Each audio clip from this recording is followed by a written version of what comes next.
All right. Question, comment? No, I can.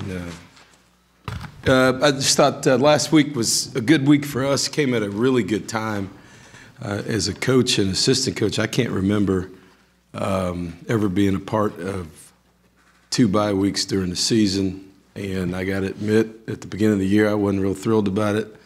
The way it's set up for this particular team and this season, I've really enjoyed it. I think, Mississippi State was a very physical team. I think you saw some of the comments from Alabama last week that was one of the more physical games they've played. So it came at the right time for us to have last week as a bye week, kind of regroup, get some guys healthy, get Trey Carson back, had some guys limping around a little bit on defense, Alonzo, and really take a deep breath, I think, number one, and then number two, be ready to dive in the pool here for these last couple games on the road, which are big games for us, big games as it impacts the league, and 2 real quality opponents on the road, and it gave us a chance to start our preparation, get some work with our young guys, take a deep breath, and get healthy and re-energize and get ready to go this week. Questions? Ready, Rusty? Hey, Coach, a couple weeks ago you talked about Trey Williams' development as a running back, but can you also talk about how impactful he's been for you as a return guy? Yeah, he's last year in this game in particular, that he had a great return last year that give us a chance to do some things in that football game. He's a weapon back there when he gets his hands on it. He's a very, very talented player, and he's increased his role as trying to become an every down back. And as we talked about earlier in the year, in his pass protection and things like that. So I think he's improved as a player. He's always, we've had faith in him since the day he came to campus, put him back there on the opening kickoff a year ago against Florida. So I don't know how much more faith you can have in anybody than to return the opening kick against in his first game against an SEC opponent last year. So he's very capable, and he's one of the better players in the country coming out of high school. I think he shows that when he's got the ball in his hands. Go down front, Brent, and then we'll go to Gabe. Then Cease will be third. The way things are shaping up, Johnny's right back in the mix from the Heisman race. How potentially important or could it be to this program to be one of only 2 ever to have a guy win a Heisman twice? I think that in order for that to happen, as I just talked about, I think the first we've got a couple big stages here for our football team, and anytime you're playing, LSU's a prideful program with a great tradition and history.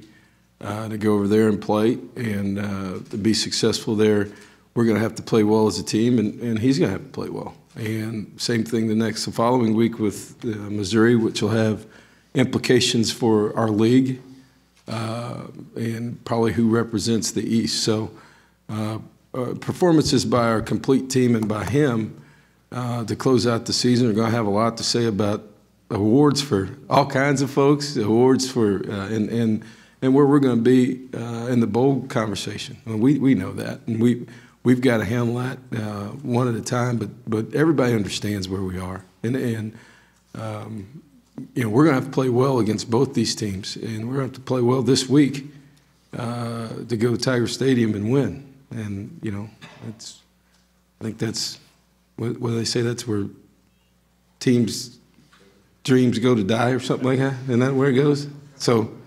We're trying to keep our dreams alive.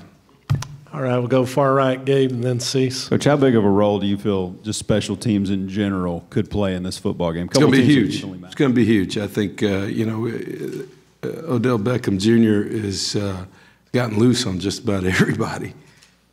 You plan for his return. They've got a scheme, and sometimes he just says the heck with it and just takes off. And so, he does the conventional, and you cover that. And I've saw teams who fit it the right way, and he just said, you know what, I'm going to do my thing. And then made about 3 or 4 guys miss against Alabama, and they finally ran him down. So, he's a really, really exceptional. That's the reason he leads this league in all-purpose yardage. One of the top guys in the country. Really a dynamite with the ball in his hand. So, we've got to be prepared, obviously, in our coverage teams, and then there's no doubt that we got to be prepared, and also in our coverage teams for the myriad of fakes that Coach Miles has presented college football with over the course of the last few years, and not few years, a bunch of years. So, we got to be on edge in all phases, and we're paying particular attention to that. I think other people have too, and he's still been able to pull them off. So we'll be on edge the whole time. We got to be, from the time we get off the bus, our special teams units, they got to have their hair on the back of their neck up looking for stuff to happen. And then after that, be able to cover some kicks and get their guys on the ground. Go Cease and then Olin. Kevin, you can talk to significance of the Louisiana players. I think 9 on defense, kind of a homecoming, and the rivalry game, chance for them to get home, the significance for them. Yeah, it's kind of interesting. You got to remember, for our kids that are from Louisiana, and it's the same thing. They've got kids from East Texas, Houston, from Texas. So there's some significance in this game in that respect. I think for our current roster, you got to remember, these guys, last time we went over there, these guys were just born. What is that, 94? 94. All right, so, I mean, for our fans and for everybody else, you guys, everybody remembers this used to be a heck of a battle. These guys never been over there. They've played either from this state, unless they went on a visit, which a bunch of our guys did, or from that state. So it's a little bit different for our current players than it is maybe for former students and fans. Yeah, like I said, that's 18 years ago. And guys like Darren Claiborne, I think they couldn't even walk when last time we went to Tiger Stadium. Think about that.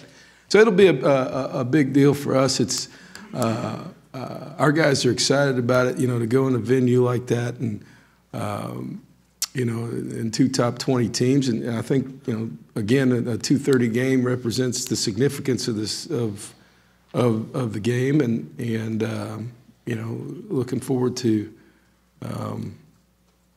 playing. I think, as I said, it's a program with tremendous pride and tremendous tradition, and it'll take a really good effort from all 3 phases, offense, defense, and special teams, for us to go in there and win. But I think right now where we are, we're about as healthy as we've been. I think we got a lot of energy. I think our guys understand our schemes as much as any time this year. And so even though I said it's going to take a lot, I think right now we're in a position where our guys understand what we're doing, and we're looking forward to going and play. We'll go Olin, then Sam. Kevin, look, we all know that every week that turnovers is always looked at as a huge issue. Is that even more magnified against an opponent like LSU in a game like this? I don't know. It's always the case. It's whenever you play, we put a premium on not just turnover, but turnover ratio this year. And I think our defense has one thing they've done is created a lot of takeaways this year, more so than last year. We haven't done everything always right, but we have put an emphasis on that.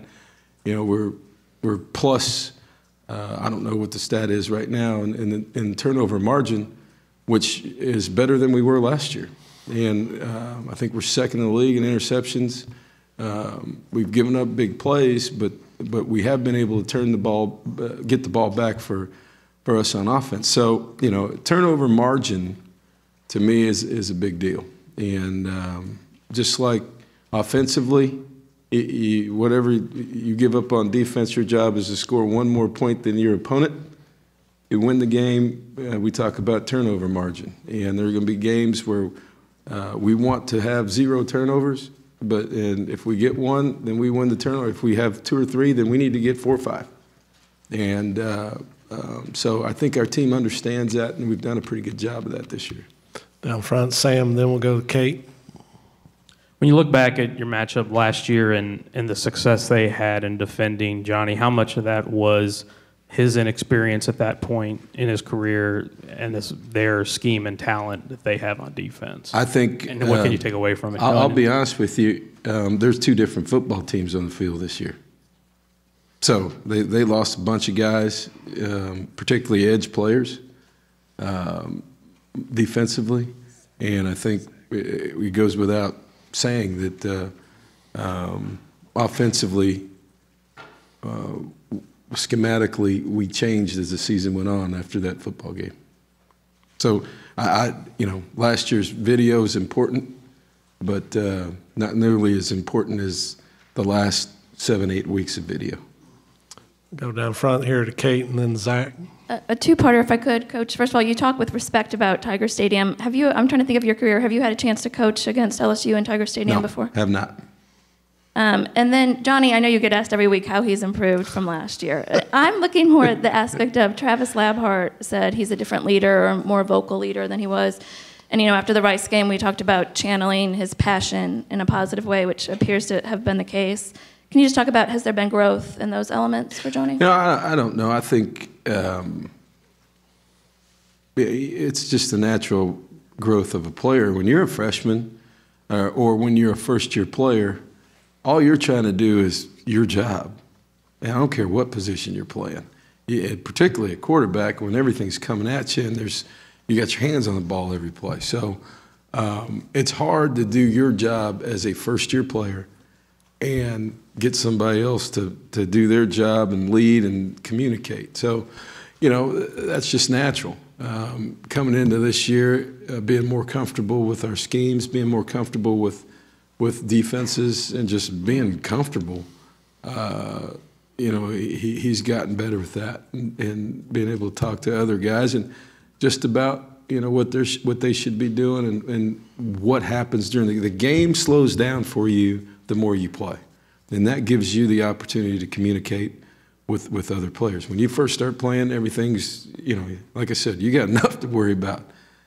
So that's natural. I think he's comfortable in the system. He's comfortable with the situations because basically, I don't know, we've been in every situation we can be. We've been ahead, we've been behind, we've been in tight games and lost. We've been in tight games and won.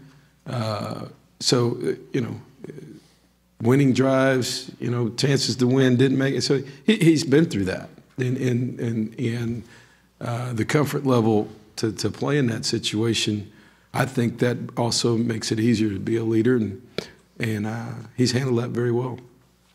Go to the middle, Zach, and then over here to Mark. Coach, you were talking about Odell Beckham earlier. Can you also talk about some of LSU's playmakers, specifically like Zach Mettenberger and Jeremy Hill, what you've seen from them and their performances so far this season? Well, I think, obviously they've changed a little bit philosophically. And, Cam Cameron's come in and done a great job. He's got a great track record and particularly with quarterbacks. Mettenberger's playing at a high level. Jeremy Hill is a grown man running the ball, and that's he got loose on us last year. That was a huge play in that football game. We were playing pretty well defensively, and he got loose on us. Really, the difference in the game were 2 big plays: touchdown pass right before the half, and Jeremy Hill getting loose. So, unfortunately, those guys are back this year, and we're going to have to find a way to slow them down. They're schematically, when you have a running back like that, you face a couple challenges. You know, you add the 8th man in the box, and depending on their scheme, the 9th guy, to try to get him stopped. When you do that, you know, Beckham Jr. and Landry will make you pay on the outside. You got 2 NFL guys on the perimeter and an NFL quarterback and big, strong offensive line. So we've got to be multiple. You play 2 high safeties, you're going to get a dose of Jeremy Hill and the clock running. And so, you know, we've got to be able to mix it up, obviously, and then eliminate the big play, which they're really, really explosive offensively. The other big stat I think that's big, that'll be huge in this game, you've got 2 of the best third down offensive football teams in the country playing. I think LSU leads the nation in third down percentage. What are we, 3rd or 4th in the country in third down percentage? So the ability to stay on the field on third down, first downs, I think first downs and then touchdowns, which is always our thought. That'll be a big stat in this game. Go over here, Mark, and then down front, Sam. Coach, kind of playing off that question with Mettenberger. Last year he kind of struggled against y'all, but he did have the big touchdown. This year, like you said, he's playing at a higher level. What have you seen with him on tape that looks different from the guy you saw last year? I think I just talked about it. You got just kind of like Sam's question. Last year's game's completely different. You got new coach coaching him. You got a new scheme. You got all kinds of different things going on. So, you know, he's confident, and there's no doubt that you just look at their percentages and their passing yards. They're a different football team schematically than they were last year. Down front, Sam. I think you alluded to this in recent weeks, but you guys have the same record that you did this time last year, but the perception seems to be different. Why do you think that is? I don't know what the perception is. We're ranked higher than we were last year. So, at this time, which is a little bit different. Other questions? So that's the reality. That's not the perception. We'll go to the back here, Daryl. Coach, can you talk about the ability to get off to a fast start? The last couple of ball games, you guys haven't scored on your opening drive, which hasn't really been an issue, and that you scored a bunch of points. But against LSU, is that going to be pretty important to try to get out on top of them? You would think it would be big every week, but somehow we've been able to score 50 anyway. Other questions? All right. Down front, Josh. Got it? All right, the race. Coach, you were here when A&M had another Thanksgiving rival. Is there a similar feeling, and what kind of potential do you think this matchup has for becoming like that? I don't know. I think for our fans, like I said earlier, it has a potential for that. For these guys, our current players, probably a little bit different. We played LSU one time, and that was at home. We haven't been over there, and like I said, and these guys they couldn't even walk. So, in order for it to feel like a rivalry to a player, you got to play those guys a couple times at least. And I got a feeling as soon as we try to get into Tiger Stadium tomorrow about 12:30, they'll figure out what kind of atmosphere we're playing in and what kind of rivalry it is. All right, Gabe. I'll kind of play off that a little bit. The Louisiana guys, I'm not sure if any of them were offered by LSU. You got a sense in the locker room a little bit. I'm not sure how much you'll tell us, but there's got to be a little sense of extra motivation there. Yeah, I don't know. I don't know if any of them were offered by them or not. I don't really check on that. But I know that the guys are playing 5 of them on defense right now. They're 5 of our better players. So whether or not they were offered by LSU or not is irrelevant. They're starting for us, and just going back and whether we're playing anybody in your home state, a chance for you to get back. I'm sure that they'll try to use up as many tickets and other people's tickets as they can, and they'll have family there, and they'll be ready to go. All right. Anything else down front, Sam? Okay. And then we'll get to the back. Courtney, you'll wrap us up. How long you been a Drake fan? Seriously? Why not? Open week is bad. I'll give you the whole story. All right. So, my two daughters, and I surprised them. And then Coach Snyder's the two oldest daughters, they wanted to go to the Drake concert. And so, being a good dad in the bye week, I had one of two choices: let my two oldest daughters go by themselves to the Drake concert, or go with Dad. And somehow, when the pictures got out, the girls weren't around, but it was just me and Coach Snyder. So that's the truth. So the daughters definitely were there. Yeah, they were there. No, they weren't in the picture, but they were there. So that's really how it went, and I guess that's the answer. That's the only answer I can give you. So we went last week. It's bye week, and it turned out to be a good week for the bye. And by the way, I'd like to say congratulations to the College Station High School volleyball team, who is headed to state this weekend in the Final Four after winning the regional this past weekend, and really happy for Coach Cohn and the girls on that team. Yes. she's a sophomore who's on that team. So they're headed up there Friday, and the high school's been open a couple years, and for them to do that is a big deal in this community, and really happy for them. Courtney, hard to beat that last question, but this will wrap it up. I know, I'm going to try. I'm getting brownie points as I go. It's pretty cool, isn't it? That's it. While the rivalry game may not mean much yet to some of your players until they step into Tiger Stadium, it probably does mean something to recruits who will be there, who hear us talk about it all the time.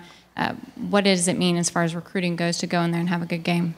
It's just, I think it's like every other game in this. When we play at home, we have recruits here, and how you play, the energy level of our stadium becomes big, and you go over there and play. Wherever we play in this league is a big deal, and I don't think I think fans and people make a big deal out of it. I don't think as a parent or as a recruit, one game really matters in recruiting. If you're going to make your decision based on one game, whether we win or lose, I think that's kind of short-sighted. I think it's the overall program, the demeanor, where you're headed.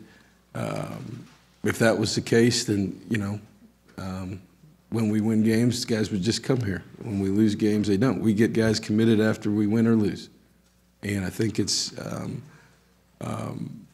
Is it important? Yeah, but is it a deciding factor? I mean, I've never sat down and told a guy, hey, we won that game, you should come to school here. I've never done that. But I think, the overall, where your program's headed, where a guy fits in becomes important. But all that being said, sure, you'd like to, there's no game that you wouldn't like to win, and you don't have any control over on the road who comes to those games or not. Does that make sense? The invitations come from the home team. So, we can't invite people to that game anyway. All right, Coach. Thanks very much. All right, thank you.